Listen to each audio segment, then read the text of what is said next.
안녕하세요. 오늘도 미니멀리즘과 정리의 가치를 전하는 행복 인생입니다. 혹시 이런 생각 해보신 적 있으신가요? 분명히 어제도 치웠습니다. 그저께도 치웠고요. 주말마다 대청소도 하는데 월요일만 되면 다시 어수선해집니다. 우리 집은 왜 항상 이 모양일까? 다른 집은 어떻게 그렇게 깔끔하지? 열심히 치우는데 티가 안 납니다. 주말에 몇 시간씩 청소해도 며칠 지나면 원래대로 돌아옵니다. 그 진실은 무엇일까요? 오늘 그 이유를 말씀드리려고 합니다. 우리 집이 어수선한 이유, 결론부터 말씀드리겠습니다. 우리가 청소는 했지만 공간의 시각적 노이즈, 즉, 시각적 소음을 해결하지 못했기 때문입니다. 시각적 노이즈. 생소한 단어일 수 있습니다. 쉽게 말하면 눈에 들어오는 불필요한 자극입니다. 우리 눈은 굉장히 예민합니다. 아주 작은 무질서도 무의식 중에 스트레스로 받아들입니다.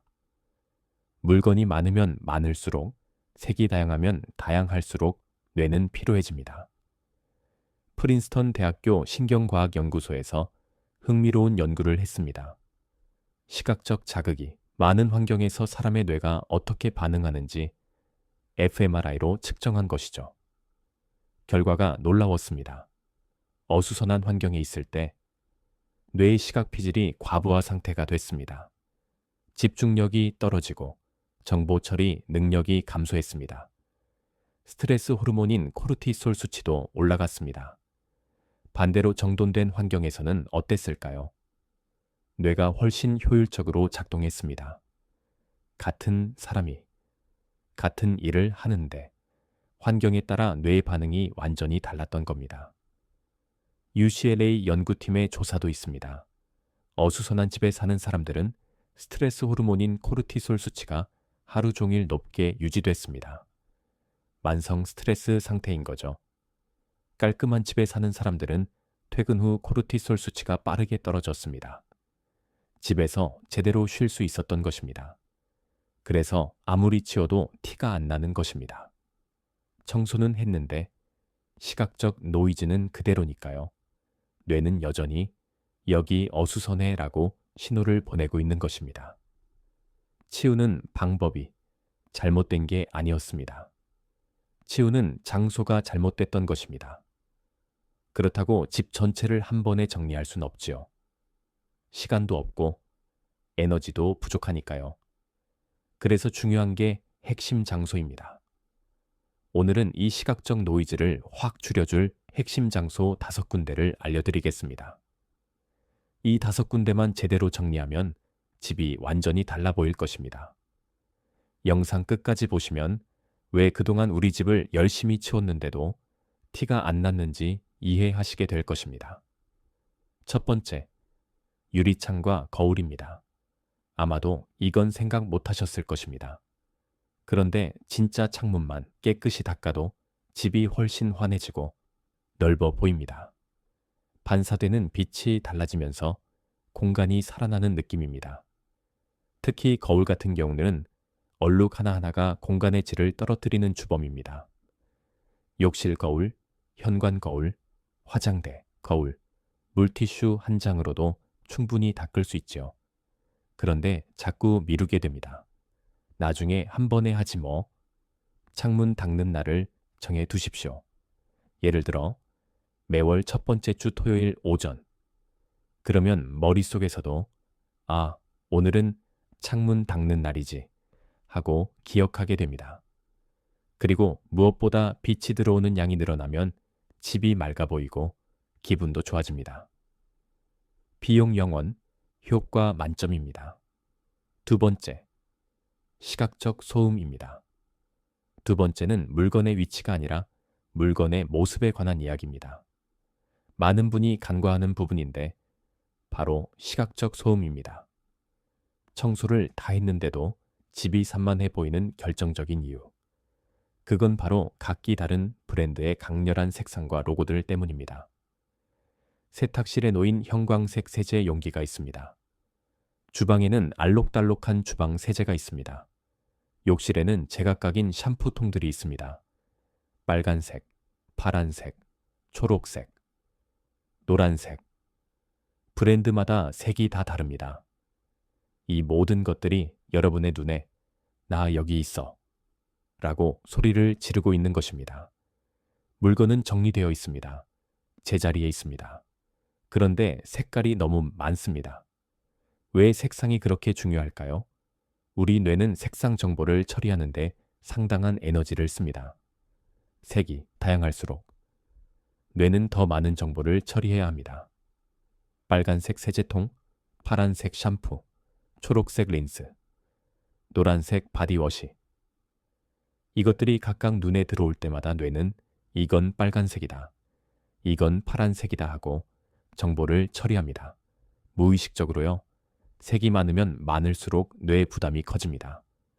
눈이 바빠지는 것입니다. 쉬는 게 아니라 일하는 것입니다. 미니멀리스트들의 집이 편안해 보이는 이유는 물건이 적어서만이 아닙니다. 색감이 통일되어 있기 때문입니다. 화이트, 우드, 그레이. 이 세 가지 색으로 통일된 공간을 상상해 보십시오. 눈이 편안해지는 게 느껴지실 것입니다. 색을 통일하면 물건이 그대로 있어도 공간이 차분해집니다. 정돈된 느낌이 듭니다. 그러면 어떻게 해야 할까요? 그렇다고 모든 물건을 새로 살 필요는 없습니다. 여기서 드리는 꿀팁은 소분 용기와 라벨 제거입니다. 샴푸나 핸드워시를 무채색이나 투명한 전용 용기에 담으세요. 다이소나 온라인에서 몇천 원이면 살 수 있습니다. 그것만으로도 공간의 분위기가 180도 달라집니다. 소분하기 번거로우시다면 제품의 비닐 라벨만이라도 떼어내 보세요. 대부분의 플라스틱 용기는 라벨을 떼면 무채색입니다. 브랜드 로고만 사라져도 공간의 정보량이 확 줄어듭니다. 시각적인 평온함이 찾아옵니다. 욕실을 예로 들어보겠습니다. 샴푸, 린스, 바디워시, 클렌징 폼, 핸드워시. 전부 다른 브랜드, 다른 색상, 다른 디자인입니다. 알록달록 정신이 없습니다. 이걸 흰색이나 갈색 또는 투명한 용기로 통일해서 담아보세요. 욕실이 갑자기 호텔, 욕실처럼 변합니다. 물건 개수는 그대로인데 색상만 통일해도 이렇게 달라집니다. 공간을 채우는 물건의 개수뿐만 아니라 그 물건들이 내뿜는 색의 정보량도 줄여야 합니다. 세 번째는 바닥 면적기입니다. 여기서 말하는 바닥은 깨끗이 청소하라는 게 아닙니다. 물걸레로 닦으라는 게 아닙니다. 바닥에 뭔가 올려져 있으면 안 된다는 것입니다. 우리 집에 가면 정말 흔한 게 뭔지 아십니까? 바닥에 쌓여있는 쇼핑백, 잠깐 내려놓은 가방, 아직 안 풀은 택배 상자, 방 구석에 쌓아둔 책 더미, 소파 옆에 둔 운동기구, 벽에 기대어 놓은 정체 모를 가방들, 현관에 널브러진 신발들. 이것들이 뭘 하고 있을까요? 공간의 크기를 반으로 만드는 마법을 부리고 있습니다. 아니, 마법이 아니라 재앙입니다. 왜 바닥이 그렇게 중요할까요? 바닥이 보이느냐, 안 보이느냐, 이게 공간이 넓어 보이느냐, 좁아 보이느냐를 결정하는 가장 큰 요소입니다. 같은 30평 아파트라도 바닥이 많이 보이는 집은 넓어 보이고 바닥이 물건으로 덮인 집은 20평처럼 좁아 보입니다. 이건 착시가 아닙니다. 실제로 시선이 흘러가는 길이 막히냐, 안 막히냐의 차이입니다. 우리 눈은 공간을 볼 때 바닥을 따라 시선을 이동시킵니다. 문을 열고 들어가면 바닥을 따라 시선이 쭉 흘러갑니다. 이 시선의 흐름이 막히지 않고 끝까지 이어지면 넓다고 느끼고 중간중간 물건에 막히면 좁다고 느낍니다. 바닥의 모서리에 쌓인 물건들이 특히 문제입니다. 방구석, 소파 옆, 침대 밑에서 삐져나온 것들. 이것들이 공간의 흐름을 막습니다. 시선이 갈 곳이 없어지는 것입니다. 그러면 어떻게 해야 할까요? 바닐라 룰이라고 부르는 규칙을 지켜보세요. 바닥에는 가구 외에는 아무것도 없다. 소파 다리, 테이블 다리, 침대 다리. 이것들만 바닥에 다 있어야 합니다. 그 외에는 아무것도 없어야 합니다. 이 규칙만 지켜도 집이 깔끔해 보이는 건 기본이고 청소할 때도 훨씬 쉬워집니다. 로봇 청소기도 제대로 돌아다닐 수 있습니다.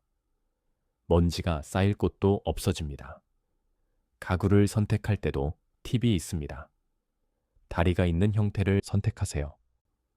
바닥이 가구 안쪽까지 보이게 하면 공간이 확장되어 보입니다. 침대도 마찬가지입니다. 바닥이 보이느냐 안 보이느냐가 생각보다 큰 차이를 만듭니다. 그리고 바닥에 잠깐 내려놓는 습관, 이걸 없애야 합니다. 잠깐만 여기 둘게. 잠깐 이 문제입니다.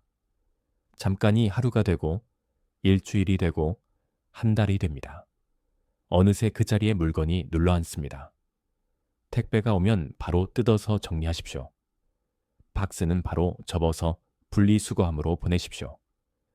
쇼핑백은 들고 들어오자마자 내용물을 꺼내고 가방은 접어서 버리거나 재활용통으로 보내세요. 가방은 바닥에 두지 말고 가방 보관 장소에 걸어두고요. 바닥이 비어 있으면 집이 숨을 쉽니다. 공간이 살아납니다. 네 번째, 벽면과 수직선입니다. 벽은 공간의 배경입니다. 무대로 치면 뒷배경입니다. 배경이 복잡하면 주인공인 여러분의 삶이 묻히게 됩니다. 벽에 너무 많은 액자, 달력, 거울, 거리형, 수납함을 걸어두지 마십시오. 벽이 시끄러우면 집 전체가 시끄러워 보입니다. 왜 벽면이 그렇게 중요할까요? 이건 조금 더 심리적인 부분입니다. 시선이 정리되면 머릿속도 정리됩니다.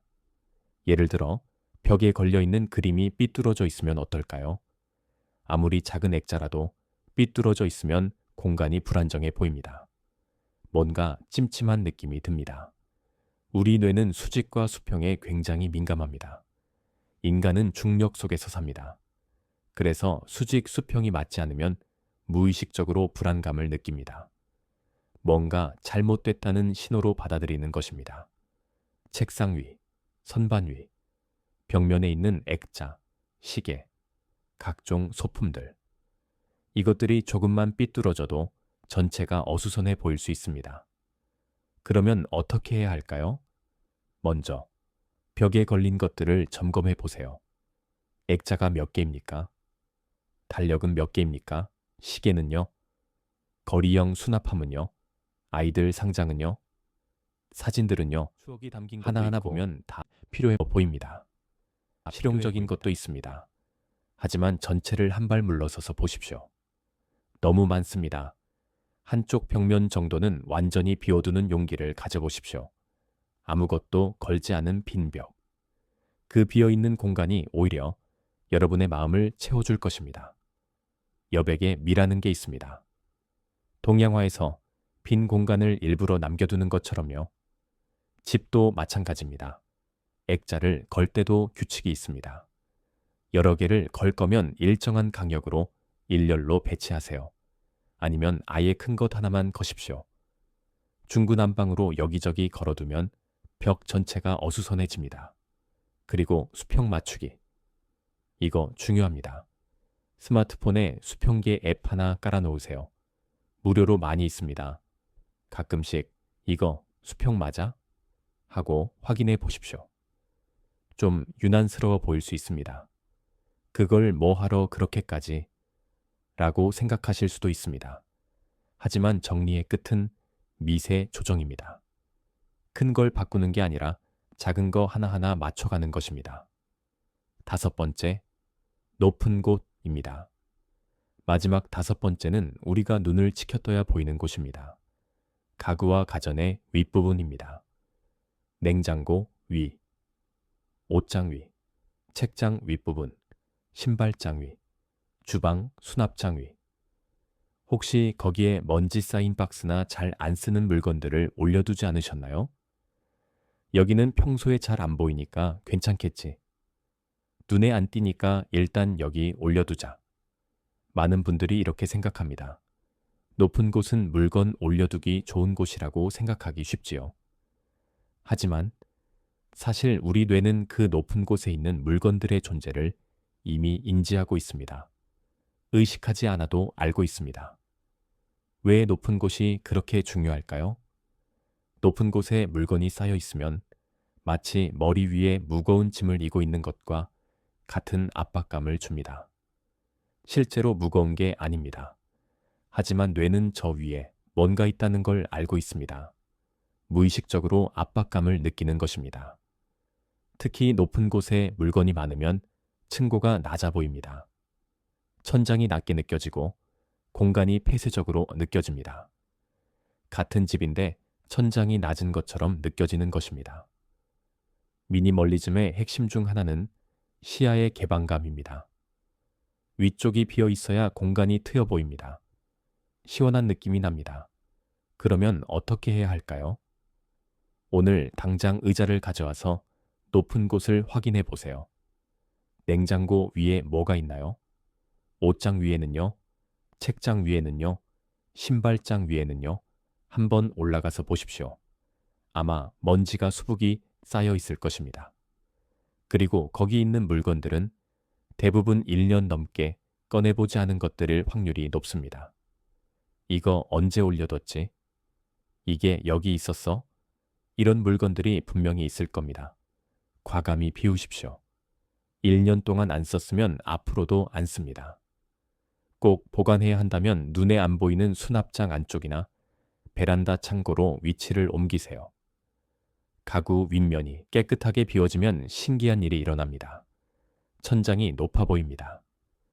실제로 천장 높이는 그대로인데 높아 보입니다. 공기의 흐름마저 달라진 것 같은 쾌적함을 느끼실 수 있을 것입니다. 신발장 위도 마찬가지입니다. 현관 들어서자마자 보이는 곳입니다. 집의 첫인상을 결정하는 곳입니다. 거기에 택배 상자, 우편물, 열쇠, 마스크, 손소독제, 이것저것 쌓여 있으면 집의 첫인상이 어수선해집니다. 들어오자마자 이 집 어수선하네라는 느낌을 받게 됩니다. 오늘 말씀드린 5군데를 다시 한번 정리해 보겠습니다. 첫째, 유리창과 거울, 창문과 거울을 깨끗이 닦으세요. 빛이 달라지면 공간이 살아납니다. 창문 닦는 날을 정해두세요. 둘째, 시각적 소음. 색상을 통일하세요. 라벨을 떼고 용기를 통일하면 공간이 차분해집니다. 화이트, 우드, 그레이로 통일해보세요. 셋째, 바닥 면적. 바닥에는 가구 외에 아무것도 두지 마세요. 바닥이 보여야 공간이 넓어 보입니다. 바닐라 룰 기억하세요. 넷째, 벽면과 수직선. 벽을 비우고 수평을 맞추세요. 시선이 정리되면 마음도 정리됩니다. 한쪽 벽은 비워두는 용기를 가지세요. 다섯째, 높은 곳. 가구 위를 비우세요. 위쪽이 비어야 공간이 트여 보입니다. 천장이 높아 보이는 마법이 일어납니다. 이 5군데의 공통점이 무엇일까요? 전부 보이는 곳입니다. 우리가 매일 의식하든 무의식적으로든 눈으로 보는 곳들입니다. 여기가 정리되면 뇌가 편안해지고, 뇌가 편안해지면 마음이 편안해집니다. 같은 집에서 사는데 느끼는 편안함이 완전히 달라지는 것입니다. 전체 집을 한 번에 다 정리하려고 하지 마세요. 그건 너무 큰일입니다. 주말 다 잡아먹고 지쳐서 쓰러집니다. 대신 이 5군데만 집중해서 관리해보세요. 오늘은 유리창 하나, 내일은 욕실, 용기 색상 통일, 모레는 바닥의 물건들, 그 다음 날은 벽면, 그 다음 날은 높은 곳 하나씩 천천히 일주일이면 5군데에 다 할 수 있습니다. 그리고 일주일 후 집이 확 달라져 있을 것입니다. 치워도 티가 안 나던 집이 진짜 깔끔해져 있을 것입니다. 우리 집이 이랬어? 하고 놀라실 것입니다. 미니멀리즘은 단순히 물건을 버리는 고통스러운 과정이 아닙니다. 나를 지치게 하는 불필요한 자극들을 걷어내고 그 자리에 여백을 채워 넣는 과정입니다. 그 여백이 휴식이 되고 평온이 됩니다. 청소를 해도 어수선해 보이는 집 때문에 스트레스 받으셨다면 오늘 당장 유리창 하나부터 닦아보시는 건 어떨까요? 작은 변화가 모여 여러분의 삶을 바꾸는 큰 파동이 될 것입니다. 공간이 바뀌면 삶이 바뀝니다. 여러분의 삶이 더욱 가볍고 풍요로워지길 진심으로 응원합니다. 지금까지 행복 인생이었습니다. 감사합니다.